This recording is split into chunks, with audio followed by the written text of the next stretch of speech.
The early morning of July 2nd, 1937. Amelijom Earhart and her navigator are bound westward over the lonely mid-Pacific. It is the final leg of a grueling, round-the-world flight. Within several hours, they will disappear.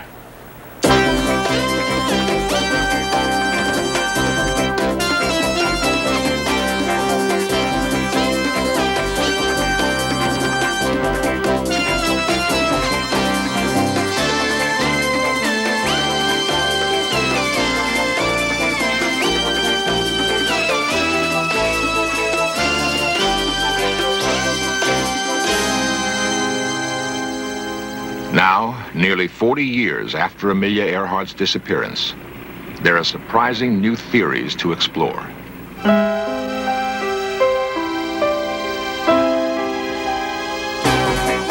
This series presents information based in part on theory and conjecture. The producer's purpose is to suggest some possible explanations, but not necessarily the only ones, to the mysteries we will examine.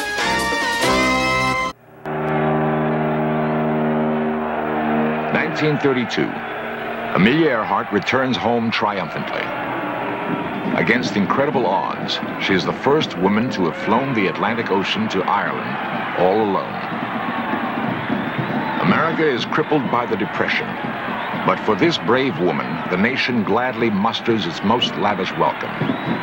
Her courage has captured the heart and imagination of the entire world. It's much easier to fly the Atlantic Ocean now than it was a few years ago. I expect to be able to do it in my lifetime again. Possibly not.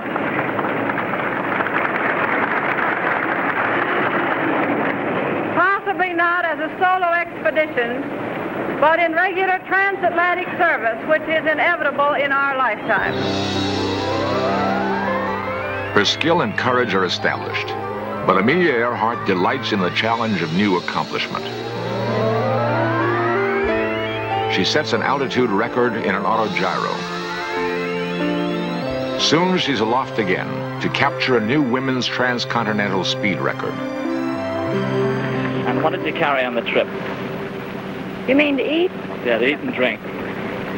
Well, I carried some water, of course, because my cockpit is very warm. And I carried a sandwich in case. I didn't eat it, though. I carried some hot chocolate and the old reliable tomato juice. What kind of a sandwich was it? Chicken sandwich. In 1935, she sails for Hawaii on an announced pleasure trip with her husband, publisher George Putnam. She once told him, "I fly better than I wash dishes." The public wonders why she has taken her plane along. Amelijom Earhart put speculation to an end when she flew home, becoming the first to solo from Hawaii to California. Even now, she's thinking of another great adventure.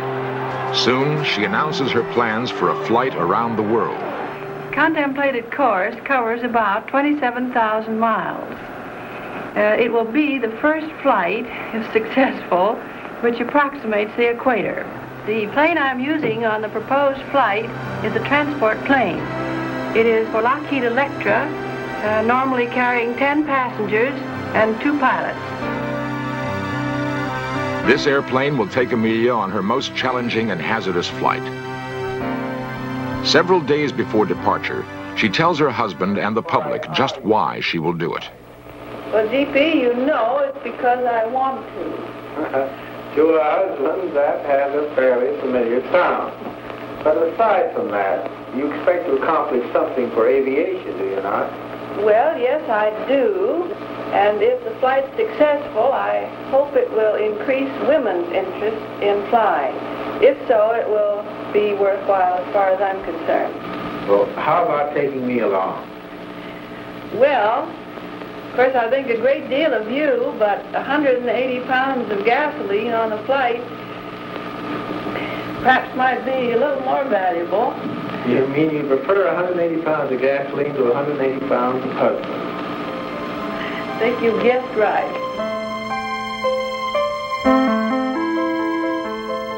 A rainy June morning, 1937. The final preparations are made.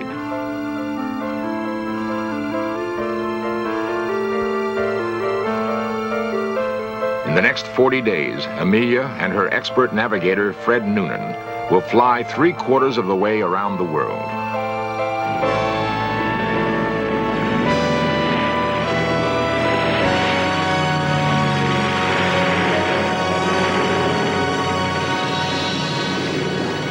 On the final leg of the flight, with little more than 7,000 miles to go, she will vanish over the mid-Pacific without a trace.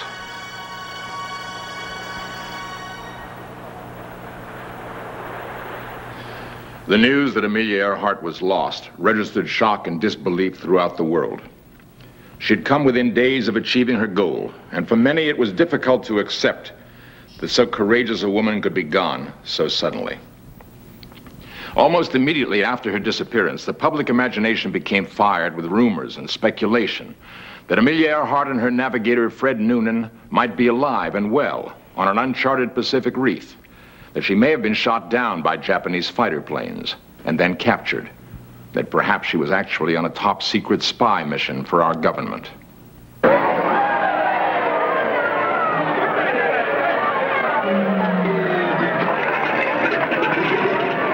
5 years after her disappearance, a Hollywood film starring Rosalind Russell does much to keep rumors about Amelijom Earhart alive.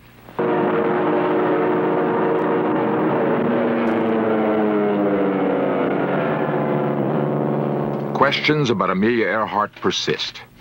Yet retired Air Force Major Joseph Jervis has devoted nearly 20 years of research to what he believes is the answer.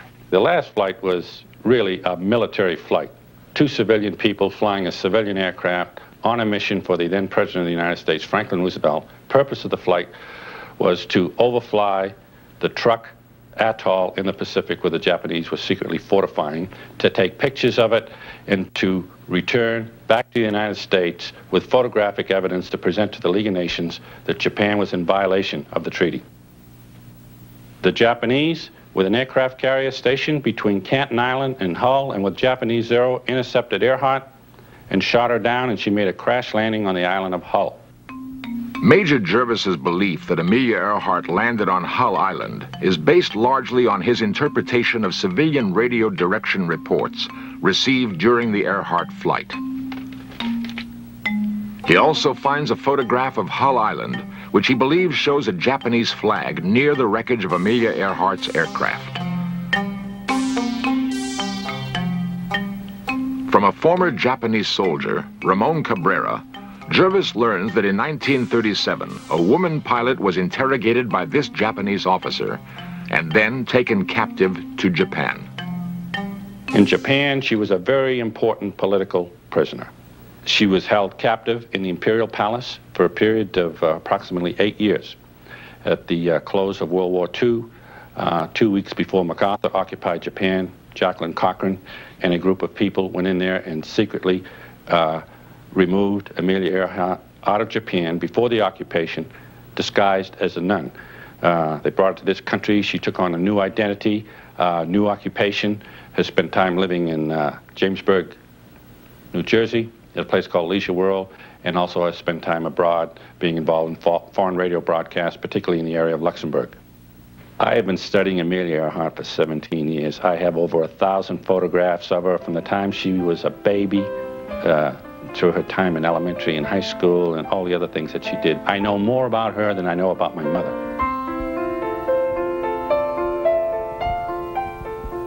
Well, Amelijom Earhart, I believe, has taken on an identity of the name of Irene Bolam.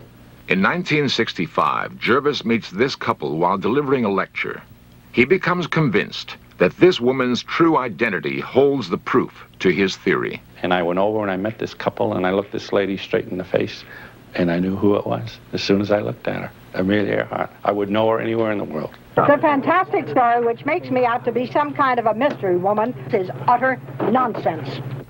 I think she's Amelijom Earhart because this entire episode, is shrouded with mystery. I am not a mystery woman. I am not Amelijom Earhart. I don't know what the ending to all this, will be, but I would like it to have, you know, a happy ending. Really. I really would. If there was anything bad about it, I don't think I'd want to be associated with it. Really. Because I have that much admiration and respect for her. And I think she's really a lovely person. Really. And I like her very much. Jervis is not alone in his search, and others have come up with different answers. The determined search for a solution to the Amelia Earhart mystery has followed many intriguing routes. Two independent investigators now believe that the final answer is very close at hand.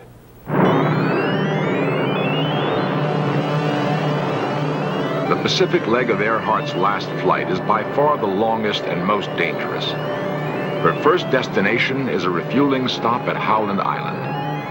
A tiny 2-square-mile atoll in the mid-Pacific, it juts only 15 feet above the sea.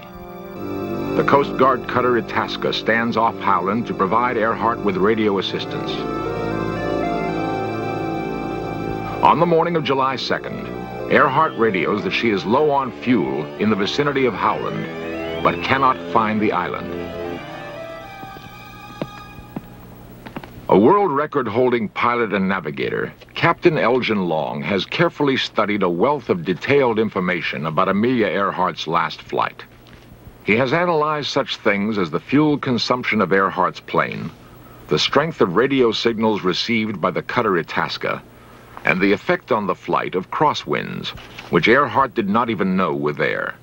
With this data, Captain Long has reconstructed a sophisticated navigational model of Amelia Earhart's final flight. Actually, I think everything went smooth in the flight. All indications are up until they reported over Howland Island at 7:42. At that time, they said, we should be on you, but we cannot see you. In other words, they thought they were at Howland. They didn't know anything was wrong up until then. Now, I can't find, the evidence doesn't indicate any single mistake that anyone made that caused them to miss the island, which they obviously did. Rather, it's a series of small errors that compounded themselves, and unfortunately all in the same direction, which caused it all to happen, and indeed they did miss the island. And of course, once they couldn't find the island, they searched for it for over an hour and ran out of fuel, and their fuel was exhausted, and then were forced to ditch the airplane into the sea. In the movie, Flight for Freedom, the end was depicted this way.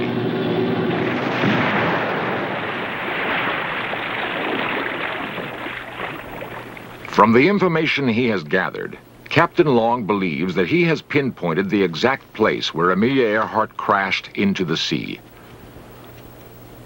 The location is about 40 miles northwest of Howland Island, an area where the water is over 16,000 feet deep. Actually, the airplane's almost perfectly preserved. You know, this is something we weren't familiar with. Just a few years ago, of course, we didn't know anything about the deep abyss. But now, we know that things are preserved in deep water. And we have recovered airplanes that have been underwater for almost 30 years. And as long as they were in deep water, everything in that airplane and the airplane itself it would scare you to death. It's just like the day it went down there. Navy recovered an airplane off the coast of San Diego.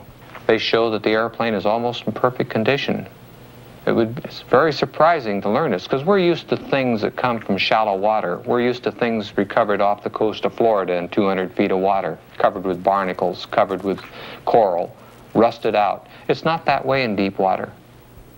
Captain Long believes that advanced deep-sea exploration equipment like this could be used to locate and then recover the Earhart plane. The airplane sitting there today, right now, this moment, just like it went down 39 years ago. And I know that now, in order to really put it all finally to rest, that we've got to get an expedition together. We've got to get out and search and locate our airplane and recover it. And then I think finally that will put the Amelia Earhart mystery once and for all. The Amelia Earhart search will reach its conclusion. When Amelia Earhart is lost, a frantic search for her begins immediately.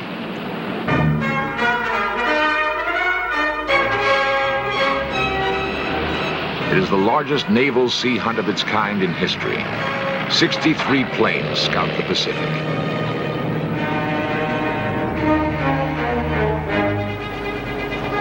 The coordinated search also includes more than a dozen surface vessels. In 3 weeks, 250,000 square miles of ocean are carefully scanned. There is no sign of Amelijom Earhart. We believe the Navy missed Earhart in the search in 1937, perhaps by only a few miles. Radio messages were received after the disappearance by amateur radio operators along the west coast of the United States, and they were also received by Navy radio stations. If we'd looked in the right area in 1937, Amelijom might be with us today. Newsman Fred Gerner has spent more than 16 years investigating the disappearance of Amelijom Earhart. His belief that she survived her crash into the Pacific is based on his analysis of information in civilian and military radio reports. These reports were painstakingly uncovered by Gerner during several research trips to Washington. Gerner's persistent detective work, however, did not begin in Washington, D.C. Began in 1960 with CBS. I was a correspondent here in San Francisco, and we received information that there was a possibility that Amelijom Earhart might have reached Saipan in the Western Marianas. And I was sent by CBS News to Saipan to find out if there was supporting information. Saipan Island is nearly 1,500 miles northwest of Earhart's destination at Howland Island. Yet Jesus Salas, a Saipanese farmer, recalls an incident in the Garapan prison on Saipan. In 1937, while a prisoner of the occupying Japanese army, Salas sees a white woman in the cell next to him. She is held there for several hours. Prison guards tell Salas that she is a captured American pilot. Salas never sees her again. Jose Pangelin, a grocer on Saipan, remembers seeing a white woman on the second floor of a compound hotel several times. He hears that she is a captured pilot and spy. These native Saipanese, Joaquin Seaman and Ben Salas, tell Gerner of hearing that an American woman was buried in this cemetery sometime in 1937. Gerner excavates several grave sites but finds no proof. The strongest evidence to me is the eyewitness reports on the island of Saipan. To me, it is inconceivable that these people were not telling the truth, and it is inconceivable to me that anyone else answering those descriptions was on that island at that time. Later, Gerner finds Japanese newspaper articles from the time of Earhart's disappearance. One reports that Amelijom Earhart was picked up by a Japanese fishing boat. Gerner also learns of secret government documents which he believes can prove the Japanese capture of Amelijom Earhart. It is my belief that Amelijom landed on a small reef area between Howland Island and Canton in the Northern Phoenix Group, was picked up after our search by the Japanese, taken to Saipan. She died in Japanese custody, and the proof of her Japanese custody is contained in records of the Counterintelligence Corps captured from the Japanese at the end of World War II. Those records are today classified in Washington. They are records, supposedly, of a Japanese interrogation of Earhart, and I think that a final answer to the mystery is going to be written. Alas, Amelijom Earhart is not alive and well and living in New Jersey. I wish that she were. In at least some sense, Amelijom Earhart is alive. For in the memory of her courage, her passion, her dedication to an ideal, she still touches many of us. It has been nearly 40 years since Amelijom Earhart vanished, and the final answer to her disappearance is still an enigma. There's a vast amount of convincing, yet sometimes contradictory evidence which can support any one of several explanations. But who is right? For at least 3 men, the search for the answer will continue. It will go on until someone proves without the slightest doubt the final fate of this daring and charismatic woman. Before the takeoff on her last flight, Amelia wrote to her husband, Please know that I am quite aware of the hazards. I want to do it because I want to do it. Women must try to do things as men have tried. When they fail, their failure must be but a challenge to others.